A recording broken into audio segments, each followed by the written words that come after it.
বিসমিল্লাহির রহমানির রহিম। আসসালামু আলাইকুম।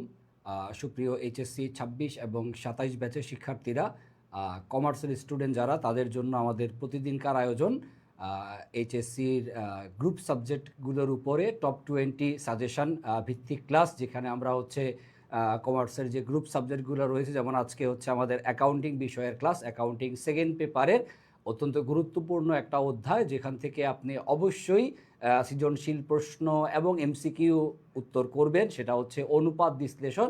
আমরা এই অনুপাত বিশ্লেষণ পুরো চ্যাপ্টারটা আজকে হচ্ছে আপনাদের সামনে কিভাবে পড়তে হবে, এখান থেকে গুরুত্বপূর্ণ অংশ কোন কোন জায়গাগুলো, সেগুলো ইনশাল্লাহ বেসিক থেকে এমসিকিউ এবং সিকিউ সবগুলোরই একটা সাজেশান আমরা আজকের ক্লাসে আপনাদেরকে দেওয়ার চেষ্টা করব। আমাদের কমার্সের গ্রুপ সাবজেক্টগুলোর উপরে এরকমের টপ 20 ভিত্তিক সাজেশান আমরা এই মাসের 15 তারিখ থেকে ক্লাস শুরু করেছি। আমাদের চলবে 31শে জানুয়ারি পর্যন্ত কন্টিনিউ। তারই ধারাবাহিকতায় আজকে হচ্ছে অ্যাকাউন্টিং সেকেন্ড পেপার বিষয়ের ক্লাস। আমি আমার ক্লাসগুলোতে অ্যাটলিস্ট চেষ্টা করে থাকি যে কোনো একটা নির্দিষ্ট টপিক A to Z যাতে আমরা ভালো মতো আপনাদের সামনে উপস্থাপন করতে পারি। বিশেষ করে এইচএসসি 26 ব্যাচের স্টুডেন্ট যাদের কলেজগুলোতে টেস্ট পরীক্ষা অনেকের চলতেছে, অনেকের হয়তোবা শেষ, অনেকের হয়তোবা মাত্র শুরু হয়েছে। তো সবারই হচ্ছে অ্যাকাউন্টিংয়ে একটা ভীতি থাকে। তো এই ভীতিটাকে কিছুটা দূর করার জন্য এবং কিভাবে সহজভাবে আপনি এক একটা অধ্যায় ভালো মতো শেষ করে ফেলতে পারেন, সেই জন্যই আমাদের বেসিক্যালি এই ক্লাসগুলোর আয়োজন। তো ক্লাসের শুরুতেই আমি একটু দেখতে চাই যে কারা কারা আমাদের সাথে ক্লাসে জয়েন করেছেন এবং সব কিছু ঠিকঠাক মতো যারা জয়েন করেছেন তারা শুনতে পাচ্ছেন কি না, দেখতে পাচ্ছেন কি না, সব কিছু ঠিকঠাক আছে কি না একটু কমেন্ট করে জানাবেন।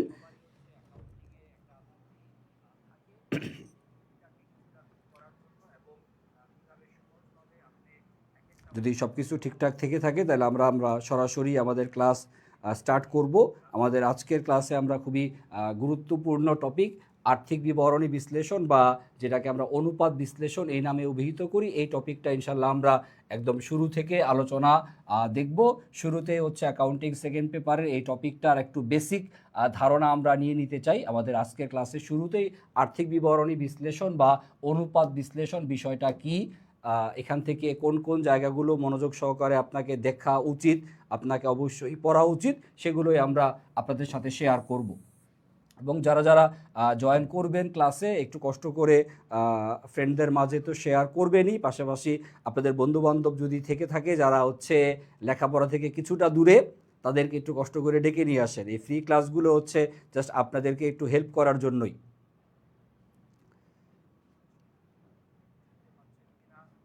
ওকে, যারা যারা জয়েন করেছেন যে সব কিছু ঠিকঠাক আছে কিনা, শুনতে দেখতে পাচ্ছে কিনা আমাকে একটু জানাবেন। আসেন আলোচনা শুরু করি। আর্থিক বিবরণী বিশ্লেষণ, যেটাকে আমরা হচ্ছে অনুপাত বিশ্লেষণ এই নামে অভিহিত করি। আর্থিক বিবরণী যেগুলো প্রস্তুত করা হয়, আর্থিক বিবরণী অর্থাৎ আয় বিবরণী, তারপরে হচ্ছে মালিকানা সত্ত্ব বিবরণী, আর্থিক অবস্থার বিবরণী, আর হচ্ছে নগদ প্রবাহ বিবরণী। এই যে বিবরণীগুলো আমরা প্রস্তুত করি, সেই বিবরণীগুলোকে আমরা হচ্ছে বিশ্লেষণ করি এবং এর জন্য বিভিন্ন রকমের উপায় আছে। সেই উপায়গুলোর নামটাই আমরা শুরুতেই দেখতে যাচ্ছি। আর্থিক বিবরণী, এটাকে বিশ্লেষণ করার জন্য যে কৌশলসমূহ, যে পদ্ধতিসমূহ ব্যবহার করা হয় সেটাকে 3 ভাগে ভাগ করা যায়। 3 প্রকার নামগুলো খেয়াল করি: অনুভূমিক বিশ্লেষণ, উলম্ব বিশ্লেষণ আর হচ্ছে অনুপাত বিশ্লেষণ। এইটা বহুল প্রচলিত এবং অপেক্ষাকৃত সহজ পদ্ধতি বিশেষ। অনুপাত বিশ্লেষণটা অপেক্ষাকৃত সহজ অন্য দুইটার তুলনায়, বা প্রয়োগের দিক থেকে চিন্তা করলে অনুপাত বিশ্লেষণের প্রয়োগটা একটু বেশি অন্য দুইটার তুলনায়। ওকে, যারা যারা ক্লাস দেখতেছেন বুঝতে পারতেছেন কিনা আমাকে জানাবেন, এবং কোথাও কনফিউশন থাকলে সেটা জানাবেন। একটু জানাবেন। খেয়াল করি, অনুপাত বিশ্লেষণ আর্থিক বিশ্লেষণ করার কৌশল কয়টা? টোটাল 3টা কৌশল। 1 নাম্বার অনুভূমিক বিশ্লেষণ, এটা কি জিনিস দেখবো আমরা একটু পরে। উলম্ব বিশ্লেষণ, এটা সম্পর্কেও জানবো। অনুপাত বিশ্লেষণ, যেটা তোমরা সকলেই জানি। বেসিক্যালি এই যে বিশ্লেষণ করার যে কৌশলগুলো, এই কৌশলগুলো কেন ব্যবহার করা হয় যৌথ মূলধনী কোম্পানির আর্থিক স্বার্থ, ফিনান্সিয়াল স্ট্রেংথ কী রকম সেটা জানার জন্য এবং ওই প্রতিষ্ঠানের কর্মদক্ষতা মূল্যায়ন করার জন্য, প্রতিষ্ঠানের আর্থিক স্বাস্থ্য অর্থাৎ প্রতিষ্ঠানের তরলতা, প্রতিষ্ঠানের সচ্ছলতা এগুলো যাচাই বাছাই করা হয়। পাশাপাশি প্রতিষ্ঠানের কর্মদক্ষতা মূল্যায়নের জন্য প্রতিষ্ঠানের দক্ষতা অর্থাৎ এফিসিয়েন্সি যাচাই করার জন্য এই কৌশলগুলো বেসিক্যালি ব্যবহার করা হয়ে থাকে। আসেন আমরা এই যে তিনটা কৌশল সম্পর্কে আমরা একটু বিস্তারিত জানার চেষ্টা করব। এর মধ্যে প্রথম যে নামটা অনুভূমিক বিশ্লেষণ, খেয়াল করি সবাই, অনুভূমিক বিশ্লেষণ দ্বারা কি বোঝানো হবে আমাদের বোর্ডে লিখে দেওয়া আছে। আমাদের পেইড ব্যাচের ক্লাসগুলোতে আমরা এরকমের প্রত্যেকটা বিষয় ব্যাখ্যা বিশ্লেষণ করে স্টুডেন্টদের সামনে উপস্থাপন করি, যাতে একদম বেসিক জায়গাটা যদি আপনার ক্লিয়ার থাকে দেন এখান থেকে এমসিকিউ আসুক সিকিউ আসুক আশা করি আপনি অ্যান্সার মিলাই দিয়ে আসতে পারবেন ইনশাল্লাহ। আচ্ছা, খেয়াল করেন শুরুতে অনুভূমিক বিশ্লেষণ। অনুভূমিক বিশ্লেষণ বিষয়টা হচ্ছে ব্যবসায় প্রতিষ্ঠানের যে তথ্যগুলো আছে, বিশেষ করে আর্থিক বিবরণীর যে উপাদানগুলো, সে আর্থিক বিবরণীর উপাদানগুলোর মধ্যে যে পরিবর্তন হয় সেই পরিবর্তনগুলোকে হচ্ছে এখানে তুলনা করা হয়। তবে এই ক্ষেত্রে যে কাজটা করা হয় যে নির্দিষ্ট একটা সময়ের মধ্যে অর্থাৎ 2 বা ততোধিক বছরের মধ্যে, একাধিক বছরের মধ্যে, আমরা একটা উদাহরণস্বরূপ একটা ছবি রাখার চেষ্টা করছি, ক্লিয়ার কি না আমরা জানি না, তবে আশা করি কিছুটা বুঝতে পারবেন।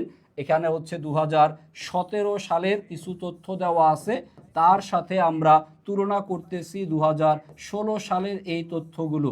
2016 সালের তুলনায় 2017 সালে কি পরিমাণ টাকা হ্রাস অথবা বৃদ্ধি পাইছে, সম্পত্তির মধ্যে নগদ টাকার হ্রাস বৃদ্ধি, বিক্রয়যোগ্য সিকিউরিটিজের হ্রাস বৃদ্ধি, প্রাপ্য হিসাব বা দেনাদারের হ্রাস বৃদ্ধি, একাধিক বছরের মধ্যে যে তুলনা করা হয় এটাকেই বলা হয় বেসিক্যালি হচ্ছে অনুভূমিক বিশ্লেষণ বা হরাইজন্টাল অ্যানালাইসিস। হরাইজন্টাল অ্যানালাইসিসের মূল বক্তব্য একটাই, সেটা হচ্ছে একাধিক বছরের মধ্যে নির্দিষ্ট একটা উপাদানের হ্রাস বৃদ্ধি নির্ধারণ করা। আসেন এবার তার পরেরটাতে যাই। 2 নাম্বার যে নামটা সেটা হচ্ছে উলম্ব বিশ্লেষণ, বা যার অন্য নাম আমরা খাড়াখাড়ি বিশ্লেষণ বলতে পারি। তারও একটু উদাহরণস্বরূপ একটা ছক এখানে দেওয়া আছে।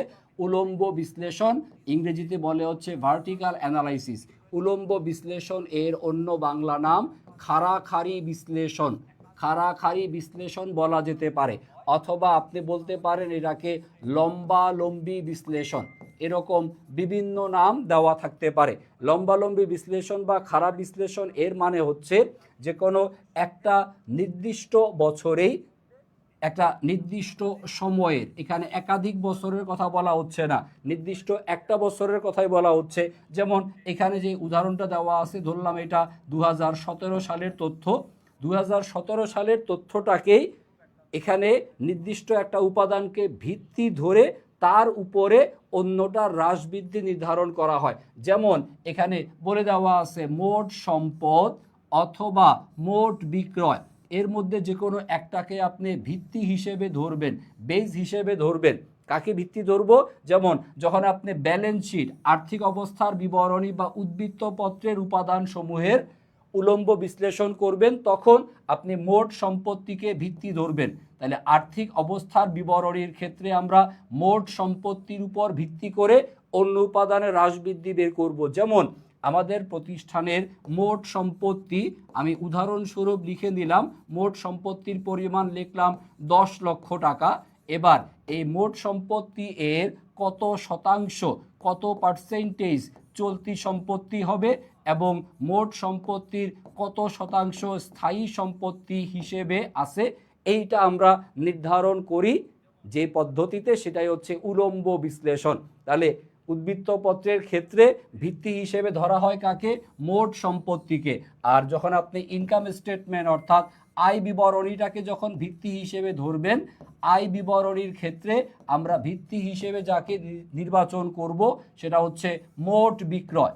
মোট বিক্রয়ের কত শতাংশ, মোট বিক্রয়ের কত শতাংশ বিক্রিত পণ্যের ব্যয়, মোট বিক্রয়ের কত শতাংশ মোট লাভ, মোট বিক্রয়ের কত শতাংশ পরিচালন মুনাফা, ইত্যাদি বিষয় নির্ধারণের জন্য এই উলম্ব বিশ্লেষণ ব্যবহার করা হয়। অর্থাৎ নির্দিষ্ট একটা বছরের তথ্যগুলোকেই বিশ্লেষণ করা হচ্ছে, তবে এখানে একটাকে ভিত্তি ধরে অন্যটার হ্রাস বৃদ্ধি পরিমাপ করা হয়। তাহলে একাধিক বছরের মধ্যে যখন আমরা তুলনা করি সেটাকে বলা হচ্ছিল, একটু আগে যেটা আমরা দেখলাম প্রথম নামটা, একাধিক বছরের মধ্যে যখন তুলনা করা হয় তখনকার নাম হচ্ছে অনুভূমিক বিশ্লেষণ, হরাইজন্টাল অ্যানালাইসিস। 2016, 17, 15 একাধিক বছরের মধ্যে তুলনা হলে আনুভূমিক বিশ্লেষণ, আর যখন নির্দিষ্ট একটা বছরকেই বিশ্লেষণ করা হবে সেটার নাম হবে হচ্ছে উলম্ব বিশ্লেষণ। ভিত্তি ব্যবহার করা হয় যে পদ্ধতিতে সেটা হচ্ছে উলম্ব বিশ্লেষণ। ভিত্তি হিসেবে ধরা হয় কাকে? মোট সম্পদকে অথবা মোট বিক্রয়কে। আর্থিক অবস্থার বিবরণীর জন্য মোট সম্পদকে ভিত্তি হিসেবে ধরা হয় এবং আয় বিবরণীর ক্ষেত্রে মোট বিক্রয়কে ভিত্তি হিসেবে ধরে নেওয়া হয়। এর উপর ভিত্তি করে অন্যটার পরিমাণ কত এইটা নির্ধারণ করা হয়। এই পদ্ধতিটাই হচ্ছে উলম্ব বিশ্লেষণ। আশা করি এতটুকু বুঝতে আর কারো সমস্যা হয়ে যাওয়ার কথা না। এবার সহজ পদ্ধতিটার নাম হচ্ছে অনুপাত বিশ্লেষণ। এইটা একটু আপনারা স্লাইডে খেয়াল করেন, সেই ফাঁকে একটু দেখে নেই আপনাদের কার কি অবস্থা। সৈকতের বক্তব্য হচ্ছে রুটিন দরকার, প্রি অ্যাডমিশন ব্যাচের রুটিন। প্রি অ্যাডমিশন ব্যাচের ক্লাস শুরু হবে হচ্ছে স্যার সামনের মাসে ফেব্রুয়ারি থেকে। ক্লাস শুরু হওয়ার আগে যথাসময়ে রুটিন দিয়ে দেওয়া হবে। আপাতত হচ্ছে আমাদের যে ফ্রি ক্লাসগুলো চলতেছে সেগুলো একটু মনোযোগ দিয়ে করতে থাকেন, কারণ ইন্টারমিডিয়েটের বেসিকটাই আপনার প্রি অ্যাডমিশন ব্যাচে পরবর্তীতে যখন বিশ্ববিদ্যালয়ের ভর্তি পরীক্ষা সেই ক্ষেত্রে বেশ কাজে লাগবে। কারণ বিশ্ববিদ্যালয়গুলোর ভর্তি পরীক্ষার প্রশ্ন যে রকমের আসতেছে সেক্ষেত্রে ইন্টারমিডিয়েটের বেসিক যদি ভালো না থাকে সেই ক্ষেত্রে ধরা খাওয়ার খুব ভালো সম্ভাবনা আছে। সো বেসিক কনসেপ্ট ক্লিয়ার করাটা জরুরি। আসেন খেয়াল করি অনুপাত বিশ্লেষণ। অনুপাত বিশ্লেষণ এখানে আর্থিক বিবরণীর এর যে উপাদানগুলো আছে, বিভিন্ন উপাদান, সেই উপাদানগুলোর মধ্যে যে সম্পর্ক, সেই সম্পর্কগুলোকে আমরা হচ্ছে টাকার পরিমাণে বা শতাংশ আকারে প্রকাশ করে থাকি। তাহলে আর্থিক বিবরণীর বিভিন্ন উপাদানের মধ্যে যে সম্পর্ক, সেই সম্পর্কটার যে গাণিতিক বহিঃপ্রকাশ সেটাকে হচ্ছে অনুপাত বলা হয়ে থাকে। অনুপাতের মাধ্যমে কোম্পানির লাভজনকতা, প্রফিটেবিলিটি, কোম্পানির তারল্য, লিকুইডিটি, তারপর হচ্ছে প্রতিষ্ঠানের ঋণ পরিশোধ করার ক্ষমতা, অর্থাৎ ব্যবসায়ের দীর্ঘমেয়াদী সচ্ছলতা এবং সর্বোপরি অন্যান্য আরও কিছু বিষয় মূল্যায়ন করার জন্যই এই অনুপাতগুলো ব্যবহার করা হয়ে থাকে। অনুপাতের উদাহরণ হিসেবে আমরা চলতি অনুপাত, নিট লাভের অনুপাত, দায় মালিকানা সত্ত্ব অনুপাত, এরকমের বিভিন্ন অনুপাতের নাম আমরা একটু পরে ক্লাসের মধ্যে দেখব। তাহলে মূলত অনুপাতের মাধ্যমে কি করা হয়? অনুপাতের মাধ্যমে আর্থিক বিবরণীর যে উপাদান তাদের মধ্যে যে সম্পর্ক, সেই সম্পর্কটাকে গাণিতিকভাবে প্রকাশ করা হয়। প্রকাশ করার ক্ষেত্রে আপনি অনুপাত হিসেবে প্রকাশ করতে পারেন। এই যে এই একটা ফরম্যাট 4:1, অথবা আপনি পার্সেন্টেজ আকারে দেখাতে পারেন 40%, অথবা আপনি গুণ আকারে দেখাতে পারেন যে 4 গুণ অথবা 4 বার, এইরকম যে কোনো ফরম্যাটের রেজাল্ট আপনার আসতে পারে। এখন সাধারণত তারল্য অনুপাতগুলোর রেজাল্ট হচ্ছে অনুপাত আকারে আসে। এত অনুপাত এত, তারল্য অনুপাত এবং সচ্ছলতার অনুপাত এই দুইটার রেশিও আকারে প্রকাশ করা হয়। পার্সেন্টেজ আকারে দেখানো হয় হচ্ছে কোম্পানির মুনাফা অর্জন করার যে ক্ষমতার অনুপাতগুলো, যেমন নিট লাভের অনুপাত, মোট লাভের অনুপাত, বিনিয়োজিত মূলধনের উপর উপার্জন হার, এগুলো হচ্ছে পার্সেন্টেজ আকারে দেখানো হয়। আর প্রতিষ্ঠানের কর্মদক্ষতা যাচাইয়ের জন্য যে কার্যকারিতার অনুপাত অর্থাৎ আবর্তন সম্পর্কিত অনুপাতগুলোকে রেজাল্ট গুণ বা বার হিসেবে দেখানো হয়। এবং এই প্রত্যেকটাই আমরা হচ্ছে একটু পরে বিস্তারিত দেখার চেষ্টা করব। খেয়াল করেন এখানে তাহলে রেশিও অ্যানালাইসিস যখন আপনি শিখবেন, এখানে আপনি রেশিওকে মূলত 4 ভাগে ভাগ করা শিখবেন। আমরা 4 ভাগে এটাকে ভাগ করতে পারি, যে নামগুলো আমাদের এখানে স্লাইডে দেখেন লিখে দেওয়া আছে। ইংরেজিতে আমি একটু বঙ্গানুবাদ করে দেওয়ার চেষ্টা করি। অনুপাতের মধ্যে প্রথম যেই নামটা সেটা হচ্ছে লিকুইডিটি রেশিও। লিকুইডিটি রেশিও এটার দ্বারা হচ্ছে তারল্য অনুপাতকে নির্দেশ করে। তারপরে যেটা আপনি দেখবেন সেটা হচ্ছে প্রফিটেবিলিটি রেশিও। প্রফিটেবিলিটি মানে হচ্ছে প্রতিষ্ঠানের মুনাফা উপার্জন ক্ষমতা। মুনাফা উপার্জন ক্ষমতা যাচাইয়ের জন্য ব্যবহার করা হয় প্রফিটেবিলিটি রেশিও। তারপরে এফিসিয়েন্সি রেশিও, এটার দ্বারা প্রতিষ্ঠানের কর্মদক্ষতা নির্ধারণ করা হয় দক্ষতা যাচাইয়ের জন্য। আর যেটা হচ্ছে লিভারেজ রেশিও, লিভারেজ রেশিও প্রতিষ্ঠানের সচ্ছলতা অর্থাৎ দীর্ঘমেয়াদী দায় পরিশোধ ক্ষমতা কীরকম, এটার জন্য এই লিভারেজ রেশিও বা সচ্ছলতার অনুপাতসমূহ ব্যবহার করা হয়ে থাকে। তাহলে অনুপাত বিশ্লেষণের মাধ্যমে ব্যবসায় প্রতিষ্ঠানের আর্থিক বিবরণী সমূহের যে উপাদান, সেই উপাদানগুলোকে বিভিন্ন আঙ্গিকে বিশ্লেষণের মাধ্যমে ওই প্রতিষ্ঠানটার আর্থিক স্বার্থ, ওই প্রতিষ্ঠানটার ফিনান্সিয়াল যে হেলথ, স্বাস্থ্যের দিক থেকে সে মোটা না চিকন, মোটা মানে তার আর্থিক অবস্থা ভালো সন্তোষজনক, আর চিকন মানে কি যার আর্থিক অবস্থা সন্তোষজনকের চাইতে বা আদর্শ মানের চাইতে কম আসবে, তাকে আমরা কি বলবো, সন্তোষজনক পর্যায়ে নাই। একটা ব্যবসায় প্রতিষ্ঠান যদি ব্যাংক থেকে ঋণ নিতে চায়, স্বল্প মেয়াদের হলে তারল্য অনুপাত বিবেচিত হবে, দীর্ঘমেয়াদী ঋণের ক্ষেত্রে সচ্ছলতার অনুপাতটাকে বিবেচনা করা হবে। প্রতিষ্ঠানের কর্মকর্তা কর্মচারীরা দক্ষ কিনা এটা যাচাইয়ের জন্য আপনি আবর্তন সংক্রান্ত অনুপাতগুলো ব্যবহার করবেন। মোট লাভের অনুপাত, নিট লাভের অনুপাতের দ্বারা আপনি হচ্ছে মুনাফা অর্জন ক্ষমতা যাচাই করতে পারবেন। এই হলো মোটামুটি অনুপাত সম্পর্কে একটা বেসিক ধারণা। আসেন এখান থেকে আমরা এতক্ষণ পর্যন্ত যা যা শিখলাম, সেখান থেকে কি ধরনের এমসিকিউ প্রশ্ন পরীক্ষাতে সাধারণত আসে তার একটা নমুনা আপনাদের সামনে আমি দেখাচ্ছি। এগুলো সবগুলোই বিগত বছরের বোর্ড পরীক্ষায় আসা প্রশ্ন। যারা যারা ক্লাস করছেন, যারা যারা এতক্ষণ ধরে যা যা শুনছেন তার উপর ভিত্তি করে আসা প্রশ্ন। এবার একটু যদি কষ্ট করে আপনারা কমেন্টে উত্তরগুলো লেখেন, তাহলে আপনারা কতটুকু শিখলেন সেটা নিজেরাই হচ্ছে প্রমাণ নিজের হাতেই পেয়ে যাবে। আর যাদের এই টপিকটা আরও আগে থেকেই পড়া আছে তাদের জন্য তো বিষয়টা খুবই সহজই হবে, কারণ বিগত বছরের বোর্ড প্রশ্নগুলো আশা করি এতদিনে আপনাদের অনুশীলন করা শেষ হয়ে যাওয়ার কথা। বিশেষ করে ২৬ ব্যাচ, তাদের এতদিনেও যদি এই টপিক ভালো মতো শেষ না হয়ে থাকে, তাহলে এর চাইতে বড় দুঃখজনক কি হতে পারে। ২৭ ব্যাচ তারা এই টপিকগুলো একটু ভালো মতো শিখে রাখার চেষ্টা করেন, কারণ এর মাধ্যমে ওকে এই টপিকগুলো একটু ভালো মতো কমপ্লিট করে রাখতে হবে সবাইকেই। ২৬ ব্যাচ ২৭ ব্যাচ এই অনুপাত বিশ্লেষণ টপিক বাদ দেওয়ার কোনো সুযোগ নাই, কোনো সুযোগ নাই। আসেন খেয়াল করি কোয়েশ্চেনগুলো। নাম্বার ১, আর্থিক বিবরণী বিশ্লেষণের কৌশল কত প্রকার? একটু আগেই শিখলাম কৌশল হচ্ছে ৩ প্রকার। দেখেন চট্টগ্রাম বোর্ডের পরীক্ষাতে আসছে। স্যার এই প্রশ্ন কি আসে পরীক্ষা? হ্যাঁ, এই সহজ প্রশ্নটাও পরীক্ষাতে আসতে পারে। আসে তারপরেরটা খেয়াল করি, অনুপাত বিশ্লেষণের মাধ্যমে যাচাই করা হয়। কি যাচাই করা হয়? কারবারের দক্ষতা যাচাই করা হয়, সচ্ছলতা, লাভজনকতা সবই যাচাই করা হয়। সঠিক উত্তর হবে ১, ২ এবং ৩।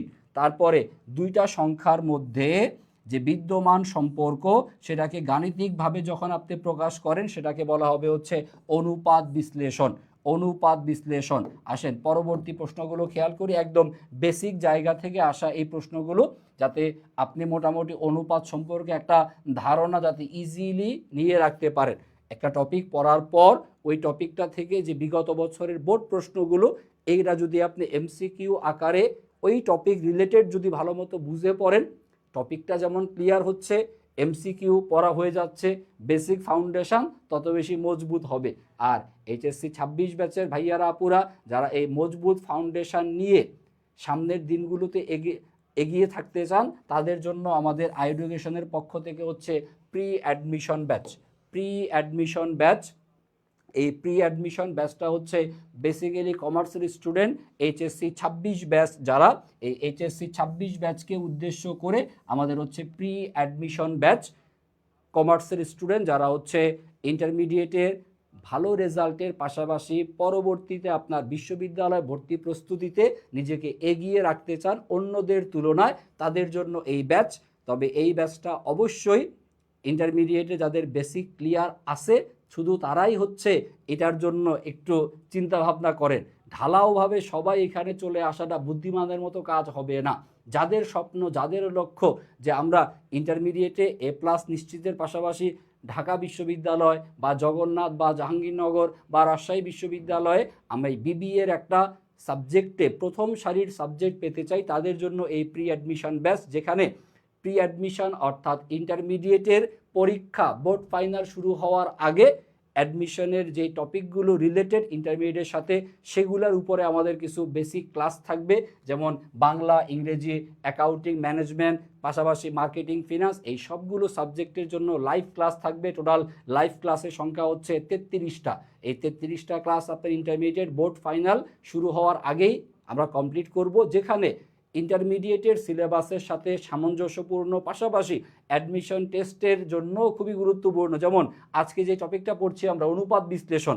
আপনি যে কোনো বিশ্ববিদ্যালয়ে ভর্তি পরীক্ষার প্রশ্ন খুলে দেখেন, অনুপাত থেকে প্রশ্ন আসবেই। আপনার ইন্টারমিডিয়েটের বোর্ড কোশ্চেন খুলে দেখেন, ইন্টারমিডিয়েট প্রশ্নে আপনার অনুপাত বিশ্লেষণ টপিক থেকে সৃজনশীল প্রশ্ন আসবেই, এমসিকিউ প্রশ্ন আসবেই। সো এমন টপিকগুলোই আমরা বাছাই করে আপনাদের লাইভ ক্লাসগুলো নিব, যেটা আপনার বোর্ড ফাইনালের পাশাপাশি অ্যাডমিশনে আপনাকে এগিয়ে রাখবে। আর যখন বোর্ড ফাইনাল শেষ হয়ে যাবে, সবাই যখন বিশ্ববিদ্যালয়ের প্রস্তুতির জন্য আসবে, ঢাকা বিশ্ববিদ্যালয়ে ভর্তির জন্য আমাদের হচ্ছে ডিইউ আইসিইউ ব্যাচ, সেই ব্যাচে প্রি অ্যাডমিশন ওলারা হচ্ছে রিভিশন দেওয়া শুরু করবে, আর সবাই তখন প্রথম থেকে শিখবে। সো যদি আপনি ইন্টারমিডিয়েট চলাকালীন অবস্থাতেই আপনার বিশ্ববিদ্যালয়ে ভর্তির স্বপ্ন পূরণ করতে চান, তাহলে আপনাদের সবারই উচিত এই প্রি অ্যাডমিশন ব্যাচে এখন থেকে জয়েন করে রাখা।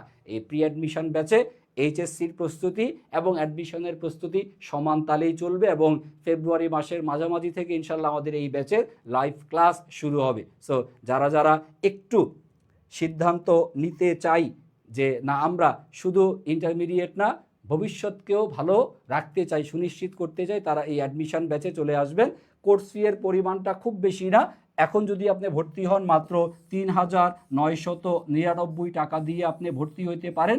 ভর্তি হলে আপনার জন্য প্রিন্টেড লেকচার শিট থাকবে, পাশাপাশি বিগত বছরের যতগুলো লাইভ ক্লাস ছিল আর্কাইভ আকারে আপনি এখনই পেয়ে যাবেন। সো এই কোর্স ফি সামান্য একটা বিনিয়োগ, বাট এটা আপনার অ্যাডমিশনের জার্নিকে যেমন সহজ করে তুলবে, আপনার ঢাকা বিশ্ববিদ্যালয়ে ভর্তি হওয়ার স্বপ্ন যেমন পূরণ হবে, পাশাপাশি এইচএসসি এর এতে আপনার A+ প্রাপ্তি, এক্ষেত্রেও ইনশাল্লাহ আপনি অন্যদের তুলনায় একটু এগিয়ে থাকতে পারবেন। সো যাদের স্বপ্ন, যাদের লক্ষ্য এই দুই জায়গাতে ইনশাল্লাহ টপ করতে চাই, তাদের জন্য ৩,৯৯৯ টাকা খুব বেশি অ্যামাউন্টেড না, এবং প্রত্যেকটা বিষয়ের যেহেতু আপনি লেকচার শিট পেয়ে যাবেন, সেটার খুব একটা জেনুইন ইনভেস্টমেন্ট আপনার ফিউচারকে সুনিশ্চিত করার জন্য।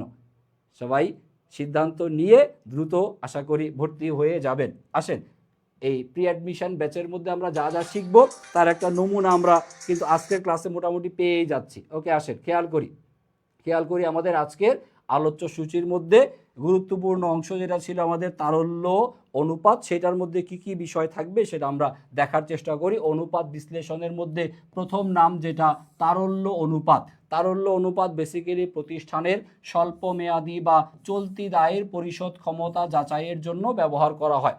স্বল্প মেয়াদি বা চলতি দায় পরিশোধ ক্ষমতার জন্য ব্যবহার করা হবে তারল্য অনুপাত, চলতি অনুপাত, তরল অনুপাত, আর হচ্ছে কার্যকরী মূলধন অনুপাত। সূত্রগুলো আমরা সবাই জানি, শুধু একটু আদর্শ মানগুলো লিখে দেই আমি। চলতি অনুপাতের আদর্শ মান বলা হয় 2:1, তরল অনুপাতের আদর্শ মান হচ্ছে 1:1, আর কার্যকরী মূলধন অনুপাত এটারও আদর্শ মান হবে হচ্ছে 1:1। আদর্শ মানগুলো জানার দরকার হবে যদি আপনাকে প্রশ্নে মন্তব্য বা ব্যাখ্যা লিখতে বলে, তখন যে রেজাল্ট আপনার আসবে তার সাথে যেই আদর্শ মান তার তুলনা করে আপনি মন্তব্য লিখবেন। যদি আদর্শ মানের কাছাকাছি বা বেশি হয় তাহলে প্রতিষ্ঠানের অবস্থা সন্তোষজনক, আর আদর্শ মানের চাইতে যদি কম হয় তাহলে কি স্যার, সন্তোষজনক নয়। আশা করি এগুলো আমরা সবাই জানি এবং বুঝি। এই তারল্য অনুপাত থেকে যে রকমের এমসিকিউ প্রশ্ন আসে পরীক্ষায়, আসেন একটা দুইটা আমরা একটু সমাধান করে নেওয়ার চেষ্টা করি। কোয়েশ্চেন নাম্বার 4, নিচের কোন অনুপাতটা তারল্যকে নির্দেশ করে? তারল্য অনুপাত, এখানে যেটা দেওয়া আছে চলতি অনুপাতটা হচ্ছে উত্তর, চলতি অনুপাত। কোশ্চেন নাম্বার 5, সেম টাইপের প্রশ্ন এখানে দেওয়া যে স্বল্পমেয়াদী দায়ের পরিশোধ ক্ষমতা, স্বল্পমেয়াদী দায়ের পরিশোধ ক্ষমতা এটাকেই তারল্য বলা হয়। তাহলে স্বল্পমেয়াদী বা তারল্য নির্ণয়ের জন্য যে অনুপাত সেটা হচ্ছে চলতি অনুপাত হচ্ছে উত্তর। একই প্রশ্ন অন্য আরেকটা বোর্ডের, স্বল্পকালীন সচ্ছলতা। স্যার শুধু সচ্ছলতা বললে বোঝানো হইতে হচ্ছে দায় মালিকানা সত্ত্ব অনুপাতগুলোকে, কিন্তু যেহেতু স্বল্পকালীন সচ্ছলতা বলা হয়েছে তাই তারল্য অনুপাত হিসেবে কার্যকরী মূলধন যেটা দেওয়া আছে এইটাকে উত্তর দিতে হবে। উত্তর হবে হচ্ছে ঘ নাম্বার অপশন। সো এরকমভাবে হচ্ছে প্রত্যেকটা টপিকের আলোচনা এবং হচ্ছে ওই রিলেটেড যে এমসিকিউ সেগুলো একটু আপনাদেরকে ক্রমধারা অনুযায়ী বুঝে বুঝে সমাধান করা উচিত। আসেন পরবর্তী আরও কিছু কোয়েশ্চেন দেখি আমরা। কোয়েশ্চেন নাম্বার 7 দেখেন, এই যে চলতি অনুপাতের আদর্শ মান কত, এই প্রশ্নটা ঢাকা বোর্ডে 24-এর পরীক্ষাতে আসছে এবং অনেকগুলো বোর্ড পরীক্ষাতে এই প্রশ্ন অসংখ্যবার আসছে। স্যার এটা মুখস্থ আমাদের 2:1, এটা সহজ, এটা আমরা পারি, তাই বলে কি পড়বো না? স্যার পরীক্ষার প্রশ্ন খুব আহামরি কঠিন হয় না, শুধু আমরাই পরীক্ষার হলে একটু প্যাচ গোছ লাগায় ফেলি। সো বিগত বছরের বোর্ড প্রশ্নগুলো এরকমের টপিক ওয়াইজ বুঝে বুঝে আমাদের সমাধান সবারই করা উচিত। অগ্নি পরীক্ষা অনুপাতের আদর্শ মান 1:1 হবে অ্যান্সার। যখন বলা হবে তাৎক্ষণিক দায় পরিশোধের ক্ষমতা, তাৎক্ষণিক দায় পরিশোধের ক্ষমতা বললে অ্যাসিড টেস্ট অনুপাতকে উত্তর দিতে হবে। আর অ্যাসিড টেস্ট অনুপাতের দ্বারা হচ্ছে তরল অনুপাত বা যার অন্য নাম হচ্ছে দ্রুত অনুপাত, এইটাকে নির্দেশ করে। তরল অনুপাত বা দ্রুত অনুপাত, অগ্নি পরীক্ষা অনুপাত বা অ্যাসিড টেস্ট অনুপাত, যে কোনো নাম দেওয়া থাকতে পারে। প্রশ্নে যখন তাৎক্ষণিক দায় বলা হবে তখন এইটাকে উত্তর দিতে হবে। আসেন এখান থেকে কি রকমের গাণিতিক প্রশ্ন আসতে পারে সেটা আপনাদের সাথে একটু শেয়ার করার চেষ্টা করি। অঙ্ক টাইপের প্রশ্ন আসতে পারে পরীক্ষায়, যেটা কোশ্চেন নাম্বার 10 নাম্বার প্রশ্ন। আসেন দেখি 10 নাম্বার প্রশ্নে, এটা হচ্ছে রাজশাহী বোর্ডের পরীক্ষায় আসা 2022-এর প্রশ্ন। গত বছরের এইচএসসি 2025-এ রাজশাহী বোর্ডের যে প্রশ্ন আসছিল সেই প্রশ্নগুলো অন্যান্য বোর্ডের কোশ্চেনের চেয়ে অপেক্ষাকৃত একটু জটিল এবং কঠিন ছিল। বিগত বছরের বোর্ড পরীক্ষায় দেখছি আমরা রাজশাহী বোর্ডের কোশ্চেন কিছুটা টাফ, কুমিল্লা বোর্ডের প্রশ্ন একটু জটিল, দিনাজপুর বোর্ডের প্রশ্ন এবং ময়মনসিংহ বোর্ডের প্রশ্ন, এই 4টা বোর্ডের প্রশ্ন অন্যান্য বোর্ডগুলোর তুলনায় অপেক্ষাকৃত একটু জটিল এবং কঠিন ধরনের প্রশ্ন। সেই ক্ষেত্রে বেসিক কনসেপ্ট যাদের ক্লিয়ার থাকবে তারাই আশা করি বোর্ড পরীক্ষাতে ভালো করতে পারবেন। দেখেন এই যে প্রশ্নটা দেওয়া আছে, একটা কোম্পানির 36,000 টাকা বলা আছে কি চলতি মূলধন এর পরিমাণ। আমরা সকলেই জানি যে চলতি মূলধন বলতে কার্যকরী মূলধনকে নির্দেশ করে, আর কার্যকরী মূলধন বা চলতি মূলধন এইটা নির্ধারণ করার জন্য আমরা বিয়োগ করে থাকি। কি বিয়োগ করি আমরা চলতি সম্পত্তি থেকে আমরা বাদ দেই কাকে, চলতি সম্পত্তি থেকে চলতি দায়কে বিয়োগ করলে যেটা পাওয়া যাবে সেটার নামই হচ্ছে চলতি মূলধন, সেটার নামই হচ্ছে কার্যকরী মূলধন। কার্যকরী মূলধন বা চলতি মূলধন এর আরও একটা নাম আমি লিখে দিচ্ছি, একটু মনে রাখার চেষ্টা করবেন, সেটা হচ্ছে নিট চলতি সম্পত্তি। নিট চলতি সম্পত্তি, নিট চলতি সম্পত্তি, এই নামটা সুন্দর মতো একটু নোট করে রাখেন। এখনই ভালো মতো নোট করে রাখেন, এটা অ্যাডমিশন টেস্টে যখন যাবেন তখন কাজে লাগবে। পাশাপাশি বোর্ড পরীক্ষার কোশ্চেন যদি কঠিন হয় তখন চলতি মূলধন নামটা না দিয়ে স্যার প্রশ্নে এই নিট চলতি সম্পত্তি এই নামটা দিতে পারে। এই নিট চলতি সম্পত্তিকে যদি আপনি চলতি সম্পত্তি হিসেবে বিবেচনা করেন আপনি বোকার স্বর্গে বাস করবেন। নিট চলতি সম্পত্তি মানে কার্যকরী মূলধনকে নির্দেশ করে।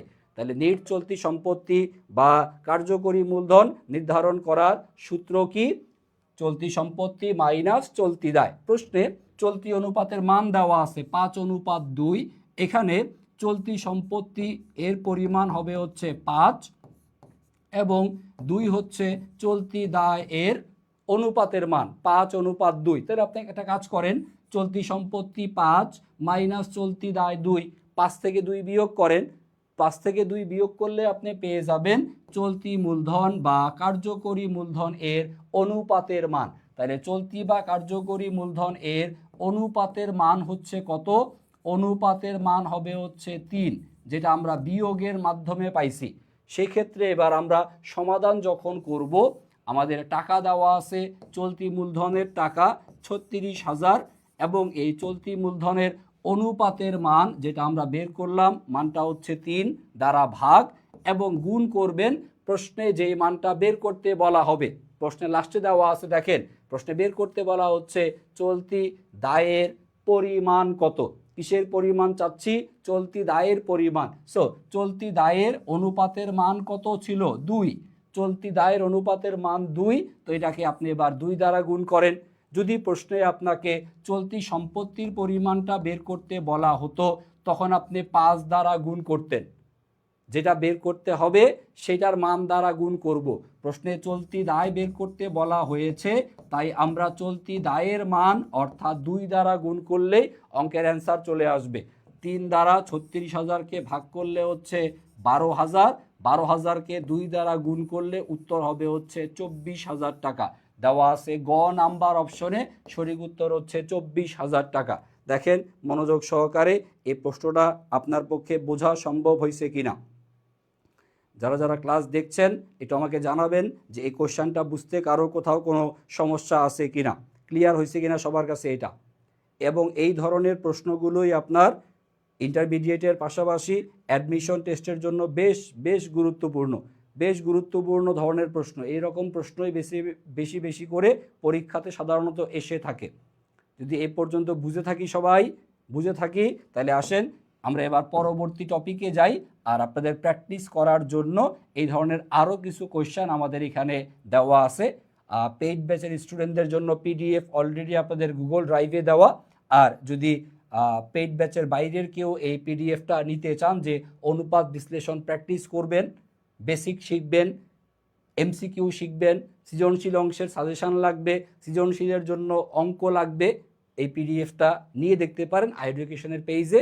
জানাইলে কাস্টমার সাপোর্ট থেকে আপনাকে এই পিডিএফটা অবশ্যই আপনার সাথে শেয়ার করে দিবে। আসেন খেয়াল করি আমরা পরবর্তী যে নামটা, সেটা হচ্ছে মুনাফা উপার্জন ক্ষমতার অনুপাত।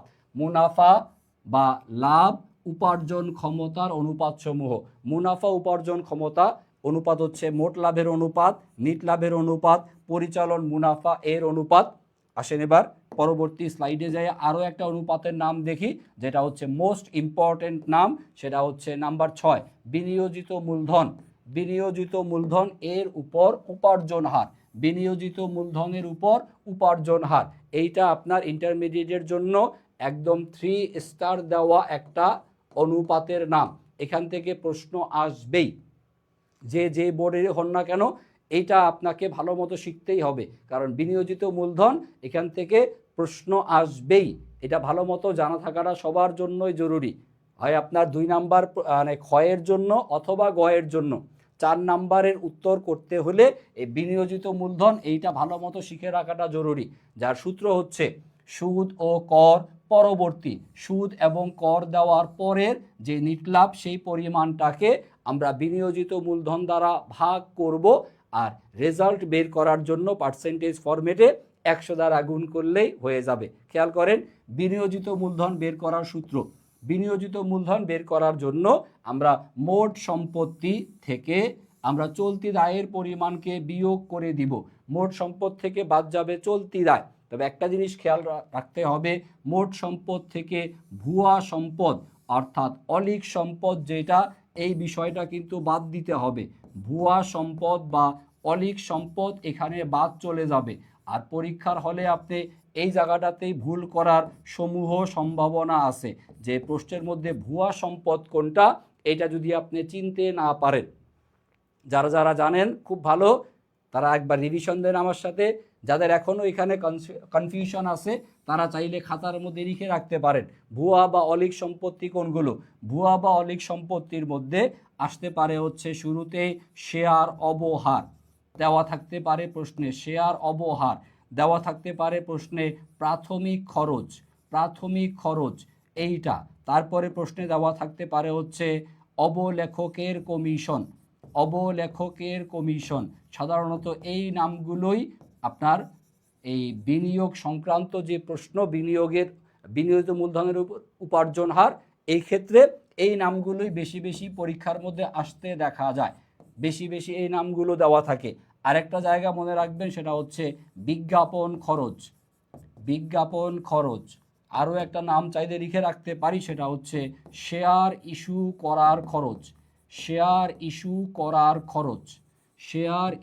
করার খরচ। এই সমস্ত নামগুলোকে বলা হয় অলীক সম্পত্তি বা ভুয়া সম্পত্তি, যা মোট সম্পত্তি থেকে অবশ্যই বাদ দিতে হবে।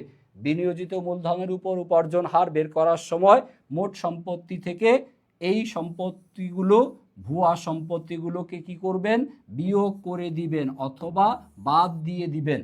আশা করি ক্লিয়ার।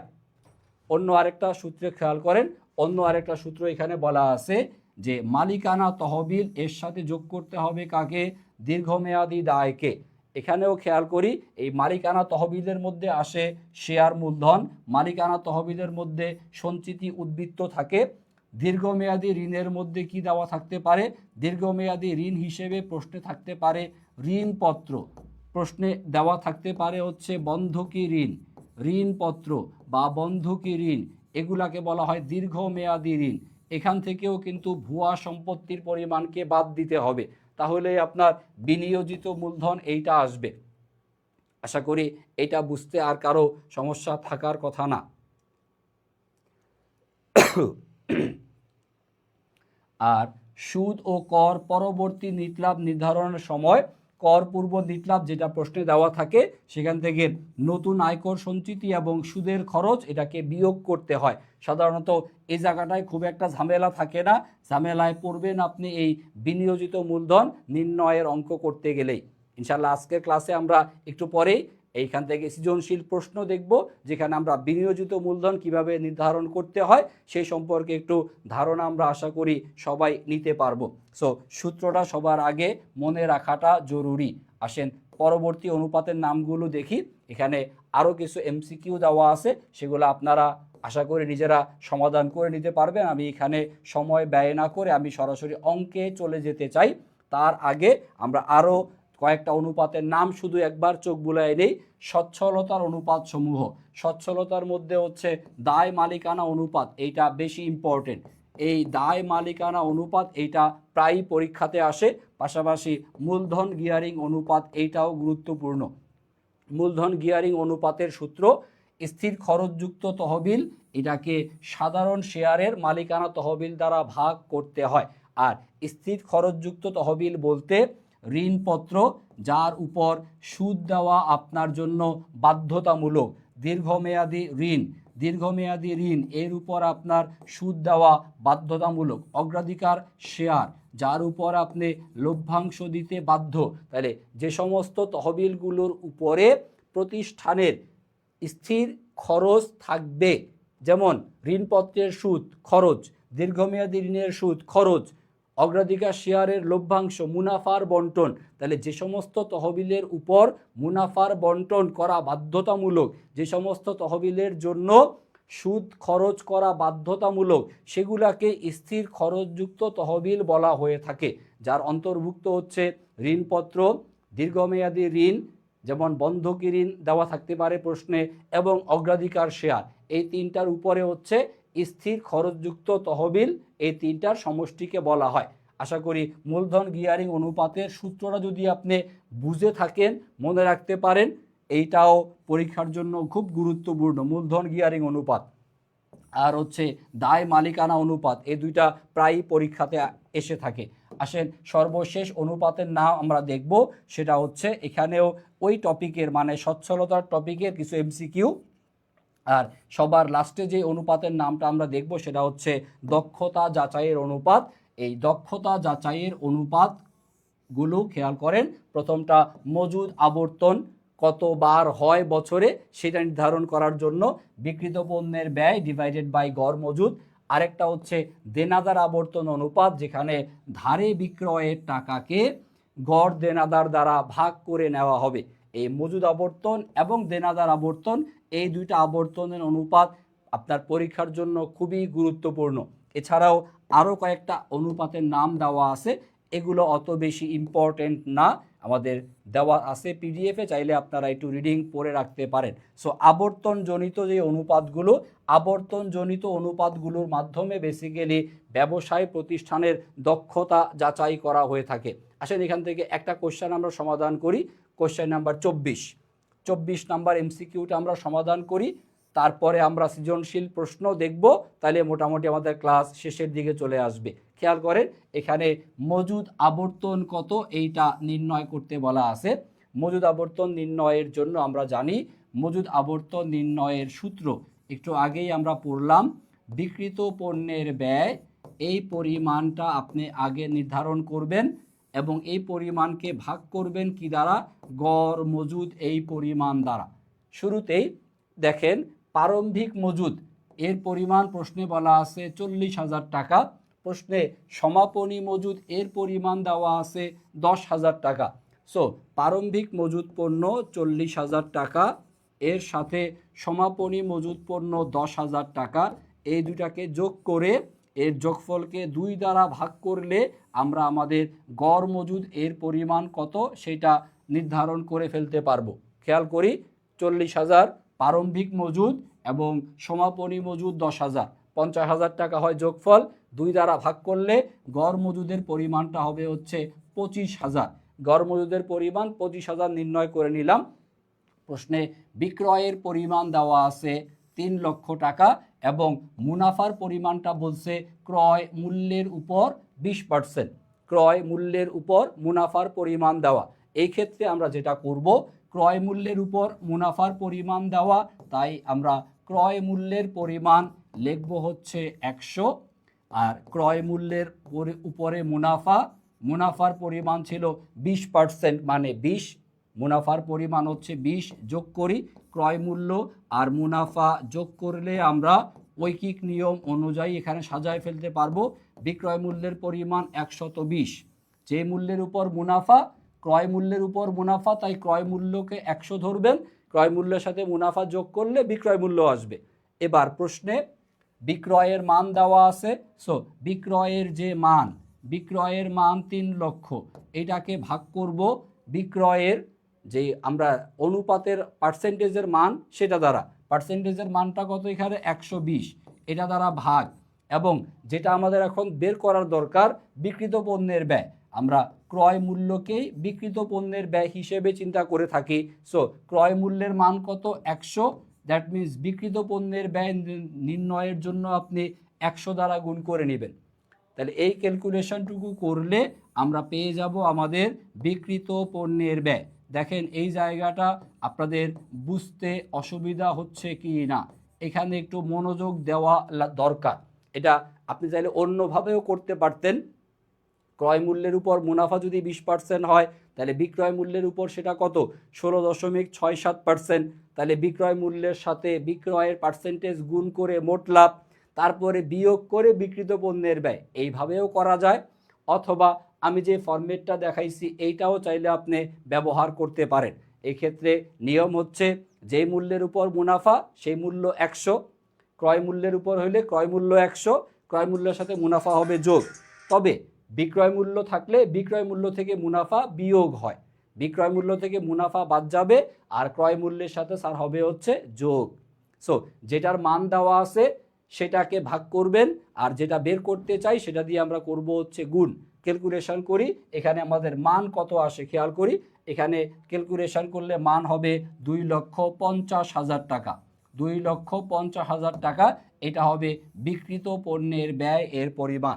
আর আমরা একটু আগে মাত্র গড় মজুদের পরিমাণ বের করছি।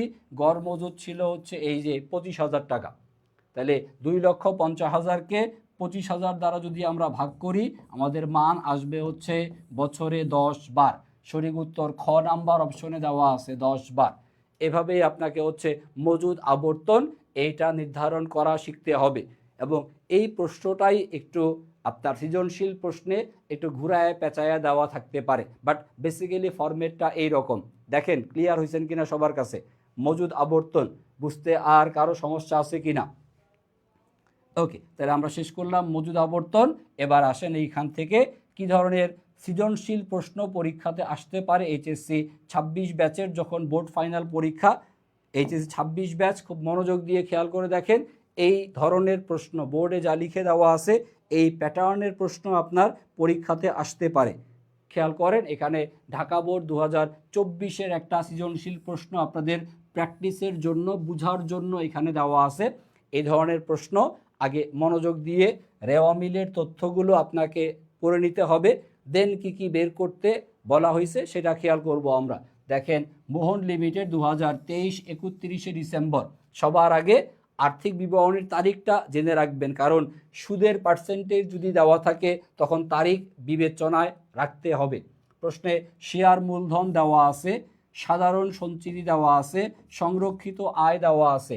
এই তিনটা উপাদানকে আমরা বলবো হচ্ছে মালিকানা তহবিল। তাহলে মালিকানা তহবিল এর সাথে সম্পর্কিত তথ্য তিনটা উপাদান দেওয়া আছে, যে তিনটা উপাদানের নাম আমরা সবুজ কালার দিয়ে লিখছি। দেখেন বুঝেন কিনা? শেয়ার মূলধন, সাধারণ সঞ্চিতি, সংরক্ষিত আয়, এগুলাকে আমরা বলবো কি? এগুলো হবে হচ্ছে মালিকানা সত্ত্বের অংশ। তারপর এখানে দেওয়া আছে 15% হারে ঋণপত্র। ঋণপত্রের পরিমাণ দেওয়া আছে 20,000 টাকা। সো এই ঋণপত্র এটাকে আমরা চিহ্নিত করব দীর্ঘমেয়াদী দায় হিসেবে। দীর্ঘমেয়াদী দায় 15% ঋণপত্র। অপরদিকে প্রদেয় হিসাব আর হচ্ছে প্রদেয় বিল। প্রদেয় হিসাব এবং প্রদেয় বিল এই দুইটার নাম হচ্ছে আমরা চলতি দায় হিসেবে চিহ্নিত করব। চলতি দায় হচ্ছে এই দুইটা উপাদান, প্রদেয় হিসাব আর হচ্ছে প্রদেয় বিল। প্রদেয় হিসাব এবং প্রদেয় বিল এই দুইটা হবে হচ্ছে চলতি দায়। এবার আসেন আমরা ওই পাশে খেয়াল করি। ওই পাশে দুইটা ফরম্যাট হবে, একটা হবে চলতির, একটা হবে স্থায়ী।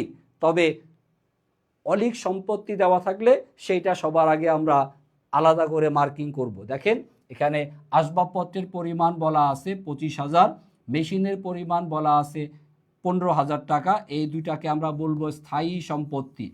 স্থায়ী সম্পত্তি এর পরিমাণ দেওয়া আছে দুইটা উপাদান। তারপর আপনার প্রশ্নে সমাপনী মজুদ পণ্য দেওয়া আছে, খেয়াল করবেন। সমাপনী মজুদ পণ্য, তারপর প্রাপ্য হিসাব আর প্রাপ্য বিল, তারপরে হচ্ছে নগদ তহবিল।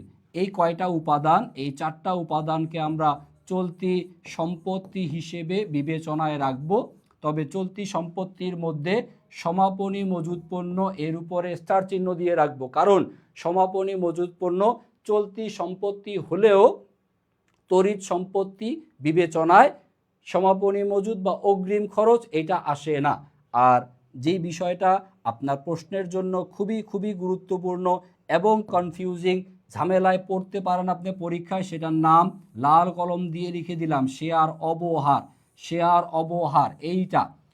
অবহার। এইটা হচ্ছে আপনার ভুয়া সম্পত্তি বা অলিক সম্পত্তি। ভুয়া বা অলিক সম্পত্তি এইটাকে যখন আমাদের বিনিয়োজিত মূলধনের উপর মুনাফার হার বের করতে হবে তখন এই ভুয়া সম্পত্তি কিন্তু বাদ যাবে।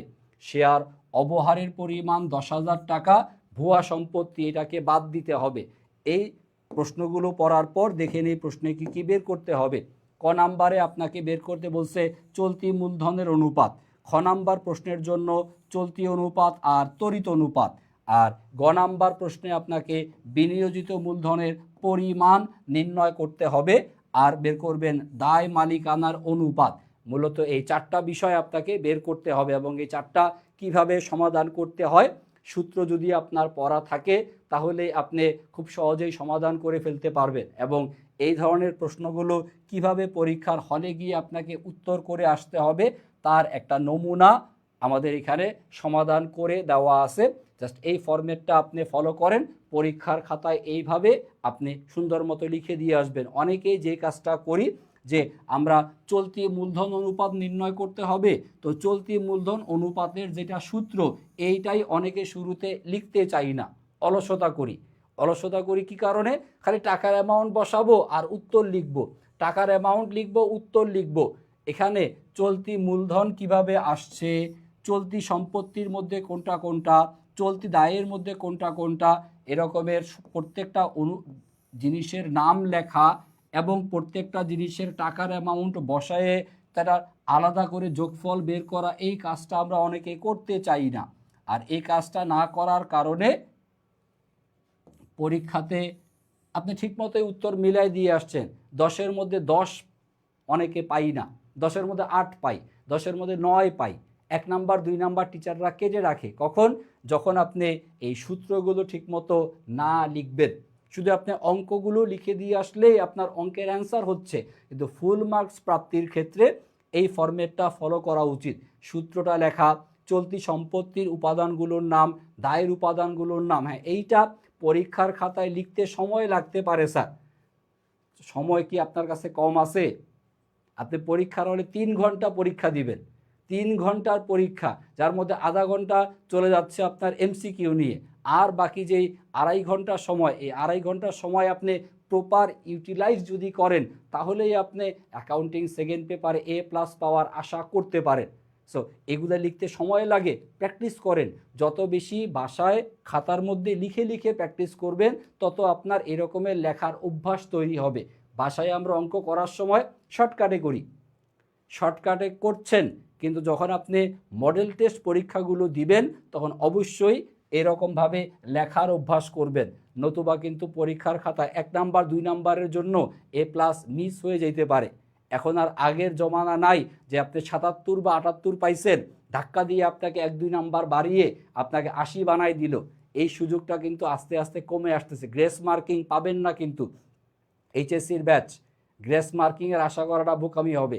সো পূর্ণাঙ্গভাবে লেখার অভ্যাস সবাই করব। চলতি মূলধন অনুপাত নির্ণয় করে দেখানো হয়েছে, তারপরে হচ্ছে চলতি অনুপাত এবং তড়িৎ অনুপাত, এই দুটো একসাথেই আমরা বের করছি। খেয়াল করবেন, এই যে তড়িৎ সম্পদ যখন আপনি বের করবেন, তখন চলতি সম্পত্তি থেকে কাদেরকে বাদ দিতে হবে? মজুদ পণ্য আর অগ্রিম খরচ। আমাদের এই প্রশ্নে মজুদ পণ্যের মান দেওয়া আছে 20,000, অগ্রিম খরচ দেওয়া নাই, তাই অগ্রিম খরচ আমরা 0 লিখছি, না লিখলেও কোনো সমস্যা নাই এটা। তো তড়িৎ সম্পত্তির মধ্যে মজুদ পণ্য আর অগ্রিম খরচ এই দুইটা বিবেচনায় আসবে না। আশা করি বাকিটুকু আপনারা বুঝবেন বা করতে পারবেন।